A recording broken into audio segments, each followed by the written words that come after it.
Bienvenidos al primer episodio de lo que he titulado Relatos, anécdotas y otras cosas. En este podcast les contaré acerca de algunos temas que espero sean de su interés. Acontecimientos históricos, de personajes reales o ficticios, uno que otro suceso paranormal, cosas retro o anécdotas y todo aquello que despierte nuestra curiosidad. Espero que este contenido lo vayamos creando juntos. Yo investigando y ustedes con sus comentarios de los temas que nos apasionan. Antes de empezar, quiero agradecerles por estar escuchándome y permitirme contarles sobre cosas que son muy interesantes y que están fuera de lo cotidiano. Agradezco su tiempo y espero que este primer episodio sea de su completo agrado. También les comparto mis redes sociales para que dejen sus comentarios y vayamos creando una gran comunidad. Pero sin más rodeos, voy a comenzar con esto que se titula Costumbres raras y extrañas. Sin duda alguna, nuestro planeta es un lugar donde podemos encontrar infinidad de cosas interesantes. Cosas que nos sorprenden y que en ocasiones nos pueden parecer extrañas. Algunas de estas son costumbres o tradiciones que pertenecen a culturas o razas con su propia y diferente forma de expresión. Y si bien para algunos estas pueden parecer raras, para otros toman una importancia de índole religiosa.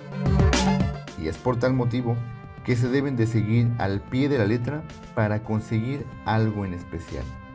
Esto puede ser alguna bendición, algún milagro o simplemente la aceptación de algún grupo o etnia, según sea el caso. A continuación les contaré de algunas costumbres y tradiciones un poco extrañas, pero que sin embargo son muy importantes para las personas que las practican. Espero que todo esto sea de su interés y que me dejen sus comentarios sobre este tema en mis redes sociales. Para nuestro primer relato, vamos al continente europeo. Lo primero que les contaré es acerca del Festival del Queso Rodante en Gran Bretaña.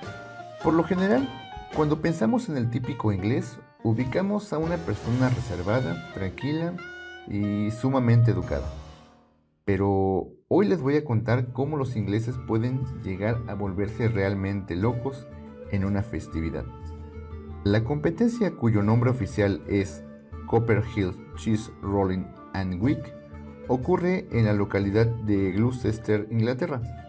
Esta se divide en 4 categorías, 3 para hombres y 1 para mujeres. Consiste básicamente en una cacería en la que, a diferencia de las ordinarias donde los cazados son animales, en esta los llamados cazadores son los que acaban bastante más mayugados y perjudicados que la propia presa. Actualmente los lugares escogidos para la celebración deben ser pueblos pequeños con pronunciadas y resbaladizas colinas. Además, la cantidad de participantes puede variar, pero deben ser preferentemente hombres y mujeres entre jóvenes y adultos, sin llegar a la vejez, debido a que es una prueba demasiado dura. La primera referencia escrita a este evento data de mediados del siglo XIX. Si bien no existe consenso acerca del origen del mismo, se dice que la tradición del queso rodante formaba parte de una serie de actos festivos que hace 2 siglos tenían lugar con el objeto de conmemorar la llegada del verano, pero que con el tiempo se fueron reduciendo a un único evento, cuya fecha de celebración se trasladó al último lunes de mayo. Cabe mencionar que su fin es meramente pagano, es decir, este no tiene nada que ver con algo religioso. Pero, se preguntarán, ¿de qué se trata este dichoso festival? El evento comienza al mediodía y se realizan varias carreras en cada edición, correspondientes a cada categoría de las distintas en la competencia. Básicamente, esta consiste en hacer rodar un queso de aproximadamente unos 3 a 4 kilogramos de peso colina abajo. Inmediatamente después de esto, los competidores deben tratar de alcanzarlo antes de que llegue al final de la colina. Sin embargo, lograr agarrarlo en movimiento es físicamente imposible, teniendo en cuenta que lo sueltan unos segundos antes de ventaja y la velocidad que alcanza. Lo único que pueden hacer los valientes cazadores es lanzarse colina abajo con muchas ganas, atenerse a la ley de gravedad y al estado de la colina. Al pie de la misma se sitúan los llamados catchers, unos hombres bastante fornidos, cuyo trabajo es agarrar y detener a los participantes que lleguen a la meta con excesiva velocidad. Pero muchos pensaríamos que por todos los sufrimientos que pasan estos hombres y mujeres, el premio debería ser muy grande o algo de gran valor. Pero no, ya que el ansiado premio para el ganador es siempre el mismo en todas las carreras. La primera persona que agarra el queso, o quien estuvo más cerca de atraparlo, y alcanza la línea de meta, gana el enorme quesote. Y claro, quien llegue con el menor daño posible. Otros que tampoco pueden faltar nunca a la cita son el personal paramédico y las ambulancias, que han de atender a un gran número de contusionados y heridos.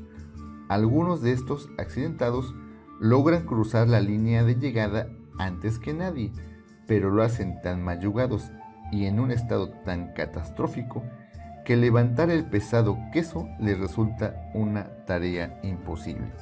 Sin embargo, a pesar de todo lo anterior descrito, los participantes consideran que algunos arañazos y moretones son, en el mejor de los casos, un premio razonable por alzarse con la pieza y el reconocimiento de los espectadores. Para el segundo relato, viajaremos al continente americano. Lo siguiente que les contaré es acerca de los Yanomamis y su costumbre de comer cenizas de sus muertos.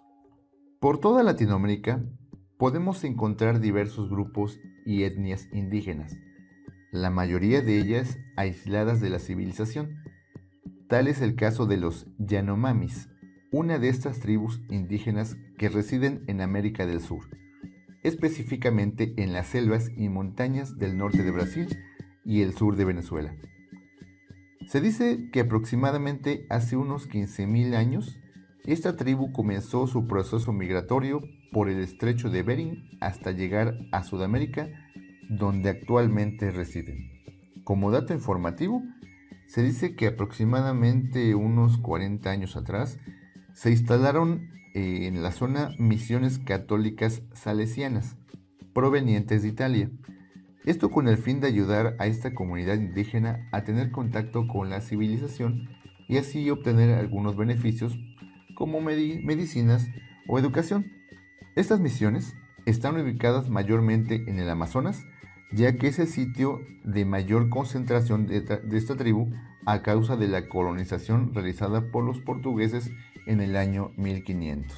Ahora bien, se dice que el nombre de la cultura Yanomami o Yanomamis surgió de los misioneros salesianos italianos que se encargaron de las misiones católicas en la región conocida como Yanomamo.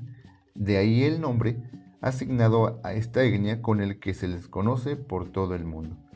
Las costumbres y tradiciones de este pueblo son muy interesantes, pero a la vez quizás algo extrañas para muchos. Refiriéndome a una de ellas en particular, es que ellos practican el llamado canibalismo endogámico como un ritual sagrado.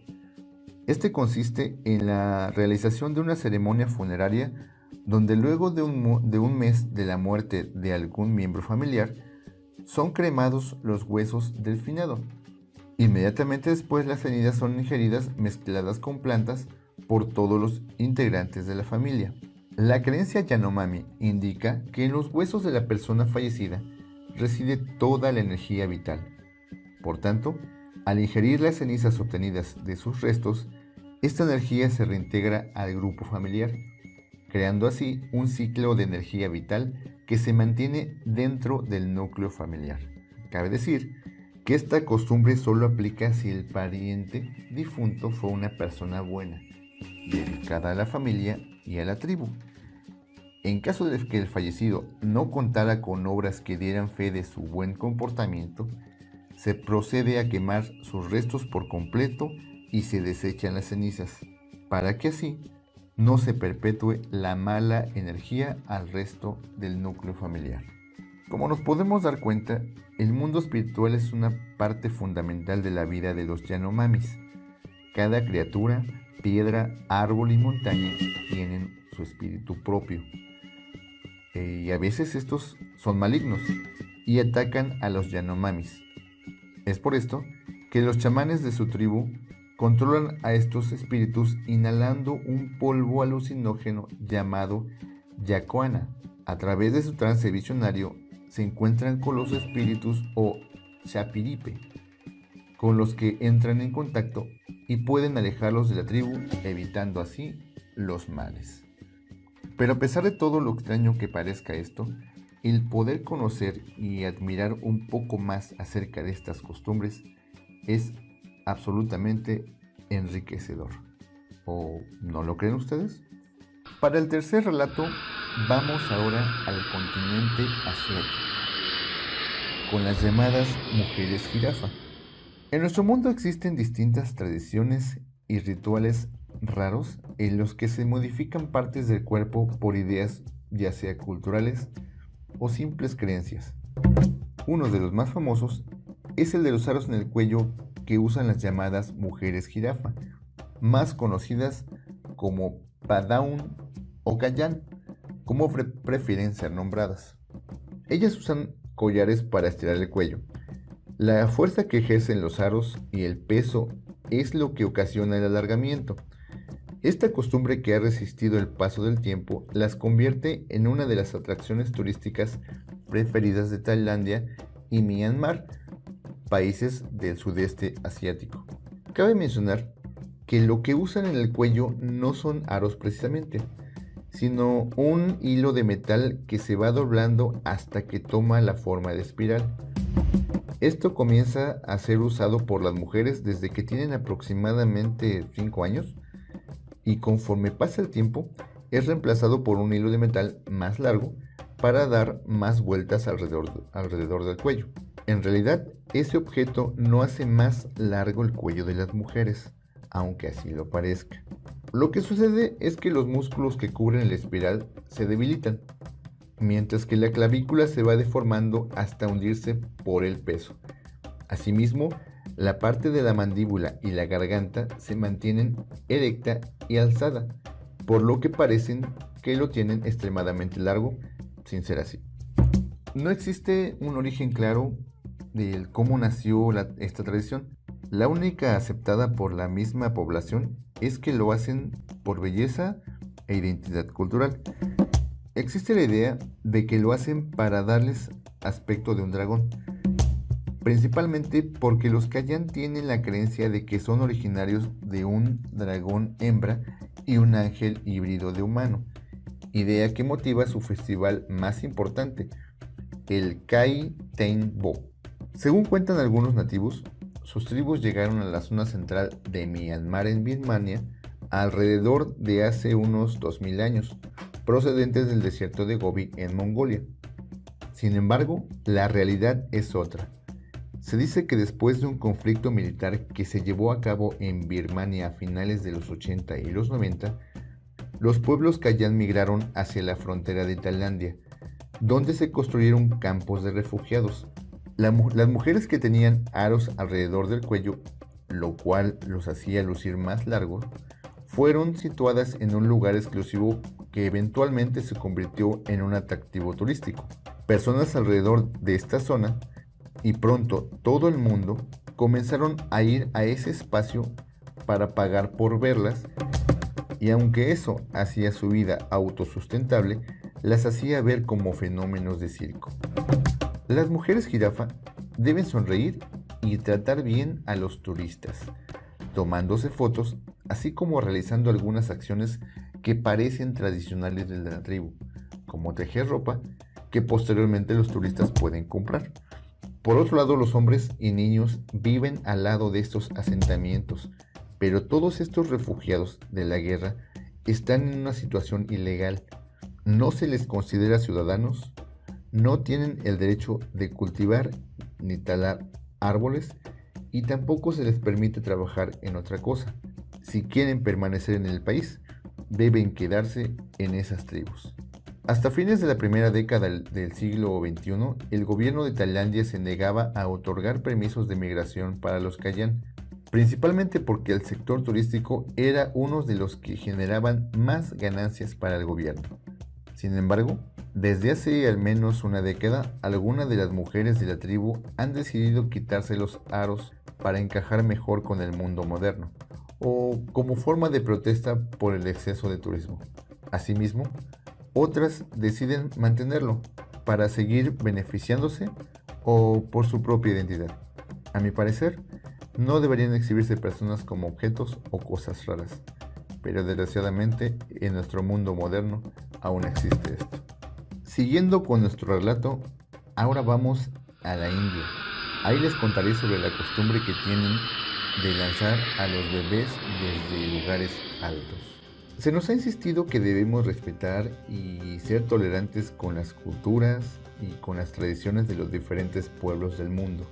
No importa lo curiosas, absurdas o hasta peligrosas que pueden llegar a ser, pero esta tradición es uno de esos casos en los que se debería hacer algo si se desea preservar la vida, aunque se diga que no pasa nada.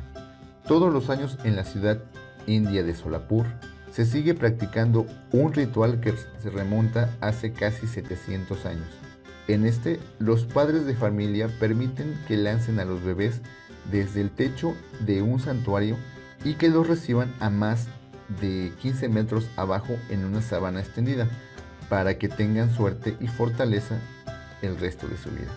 La práctica llamada Okali consiste en que un sacerdote lanza a los recién nacidos y a los niños de hasta 2 años desde lo alto de un templo, y un grupo de personas los espera abajo con una manta con las que los atrapan. El procedimiento es rápido. El sacerdote toma apenas unos segundos para tomar a los pequeños de manos y pies y los arroja al vacío.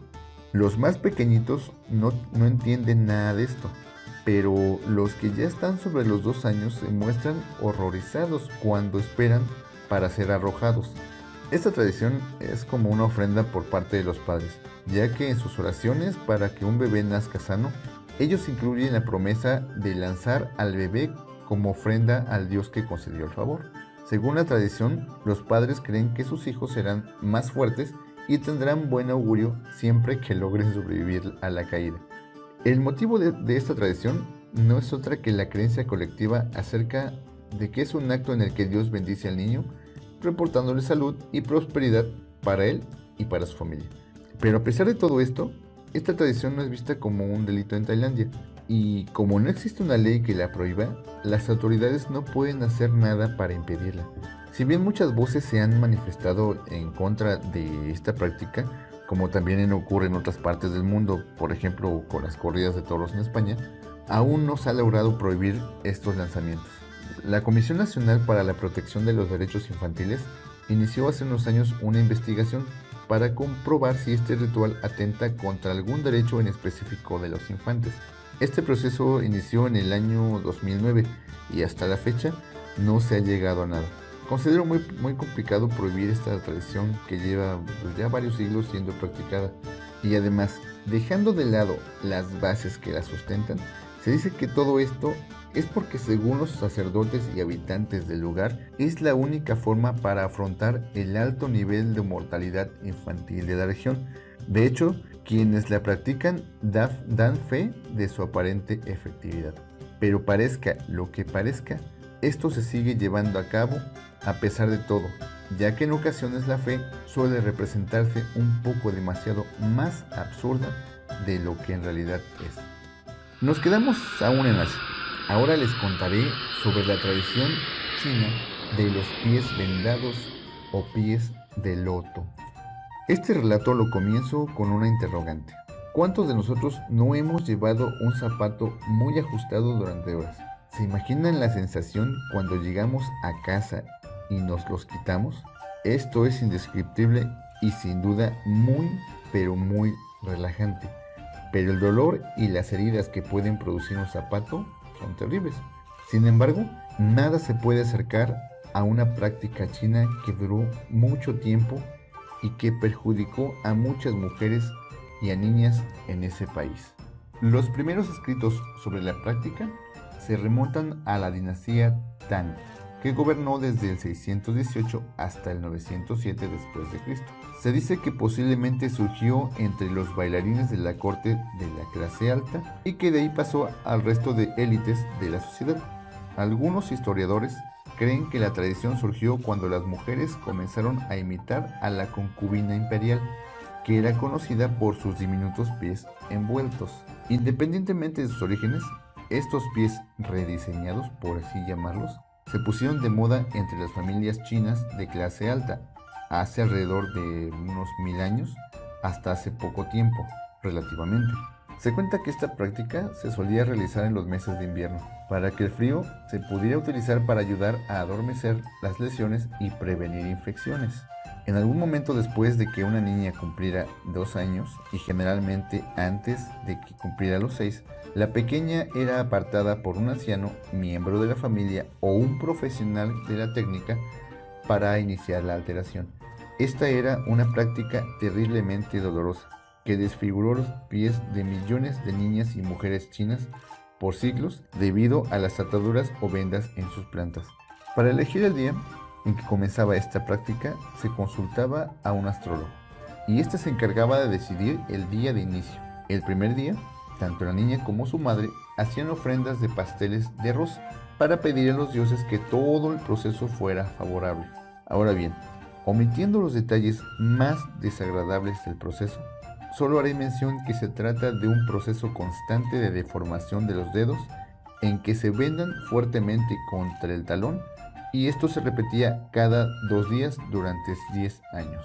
Se pensaba que los diminutos pies de loto dorado, que se conseguían a través de quebrar los dedos y los arcos de las niñas al atarlos a la planta del pie, eran un pasaporte para un mejor matrimonio.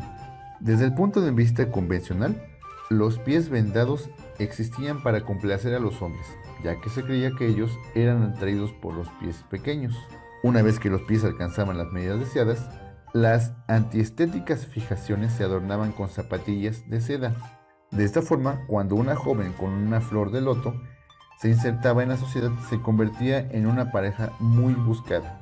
Sus pies reconfigurados se hacían obvios por su manera tan distinta de caminar, un movimiento oscilante que se conoció como el paso del loto. Sin embargo, a pesar de todo lo que les comenté anteriormente sobre la supuesta atracción por los pies pequeños, una investigación sugiere que esta costumbre ha sido ampliamente malinterpretada, ya que si bien para la alta sociedad funcionaba como algo que según ellos les hacía ser más bellas y deseadas, para las clases bajas no era así. Las niñas que tenían sus pies vendados no llevaban una vida de belleza inútil, sino más bien servían a un propósito económico, especialmente en el campo, donde niñas pequeñas desde los 7 años tejían y trabajaban con sus manos. La práctica de vendar los pies persistió durante tanto tiempo porque tenía una razón económica evidente. Era una manera de asegurarse que las niñas y jóvenes permanecieran sentadas y ayudaran a fabricar productos como hilados, telas, esteras, zapatos y redes de pesca de los que dependían las familias para obtener ingresos. Y hasta a ellas se les hizo pensar que estas labores les asegurarían más posibilidades de un matrimonio feliz o mejor. Sin embargo, esto tenía serias repercusiones para su movilidad, llegando a provocar, entre otras muchas complicaciones, discapacidades con la edad avanzada, ya que esta práctica, como les había yo mencionado, comenzaba desde los 2 años con el objetivo de que los pies no superaran los 15 centímetros de longitud aproximadamente. Por fortuna, la práctica del pie de loto fue prohibida por el gobierno comunista cuando tomaron el poder en 1949. Ellos establecieron la estricta y definitiva prohibición del vendado de pies, incluyendo las áreas rurales aisladas donde las distintas prohibiciones anteriores habían sido ignoradas. Sin duda alguna, en ocasiones la estética llega a ser una manera cruel de dominación. Por último, les contaré acerca de, por así decirlo, la escalofriante tradición de los Dani de Papúa Occidental, conocida también como Irian Jaya. Es de esos lugares de nuestro planeta fascinantes por sus paisajes, enigmáticos por sus habitantes y etnias que se quedaron suspendidos en el tiempo por el difícil acceso y aislamiento en el que viven, y mágico por sus tradiciones ancestrales. Es tierra de guerreros acostumbrados al uso de hachas, cuchillos y arcos con flechas, esto para defender sus territorios, para cazar y para luchar por una independencia que les garantice su prosperidad como pueblo y su identidad como papúas. La etnia Dani son indígenas de Papúa, la provincia de Indonesia que ocupa la mitad oeste de la segunda isla más grande del mundo, Nueva Guinea. Esta tribu fue descubierta en 1938 por Richard Archbold durante un vuelo de reconocimiento, ya que era peligroso sobrevolar esa zona hostil de altas montañas y bajas nieblas. Los Dani son pueblos que viven en zonas montañosas de manera tradicional, cultivando y cazando con herramientas de piedra. Habitan en onais, que son pequeñas cabañas circulares de madera y techo de caña y paja en forma de cono. Las pequeñas aldeas no disponen de electricidad ni agua corriente. La lluvia y los ríos son su fuente de agua. Antiguamente practicaban el canibalismo, básicamente por motivos territoriales. Sin embargo, esto ya no se practica desde hace ya muchos años. Su moneda de cambio es el cerdo, ya que lo consideran un animal muy valioso. Pero bueno, entrando ahora sí en el tema. Por lo general, todos nos ponemos tristes de perder a un ser querido, y son muchas las formas en que demostramos ese dolor. Pero en la zona montañosa de Papúa, las mujeres de la tribu Dani se cortan un dedo cada vez que alguien de la familia muere. De esta manera, los miembros de la tribu quieren mostrar su dolor por la muerte de sus seres queridos. Puede tener incluso su mayor simbolismo, ya que se ha sugerido que la agonía sufrida cuando se amputa una porción de un dedo es representación física del dolor emocional que siente un miembro de la tribu como consecuencia del luto, ya que para esta etnia los dedos significan el símbolo de la armonía, la unidad y la fuerza en un hombre y en una familia. Curiosamente, creen que esta práctica ayuda a aplacar a los espíritus de los difuntos, especialmente si los individuos poseían una gran influencia dentro del grupo. El segmento del dedo amputado se deja secar y posteriormente se quema. Las cenizas son enterradas en suelo sagrado. Hoy en día, esta práctica ha sido prohibida oficialmente. No obstante, todavía viven y se pueden ver a miembros mayores de los Dani a los que les faltan uno o más dedos. Como nota final, además de lo anterior, otras macabras costumbres acompañan el ritual de la muerte. Un ejemplo es que los cuerpos de los ancianos más respetados son literalmente ahumados y expuestos durante semanas a la tribu. Esto para que se les muestre pues cierto respeto. Un poco perturbador, sí. Bueno, hasta aquí dejamos por el momento este tema. Como se pudieron dar cuenta, solo mencioné una pequeñísima parte de costumbres de las miles que existen. Espero que este primer episodio haya sido de su agrado. Sin duda me faltaron muchos lugares y costumbres más raras, pero esas serán para otros episodios si ustedes me lo permiten y me apoyan compartiendo este podcast, ya que esto me ayudará a hacer más contenido. Comenten acerca de este tema, lo que ustedes piensen y si les gustaría que hiciera más episodios de este tipo. Síganme escuchando y recuerden que este contenido lo hacemos todos. Hasta la próxima.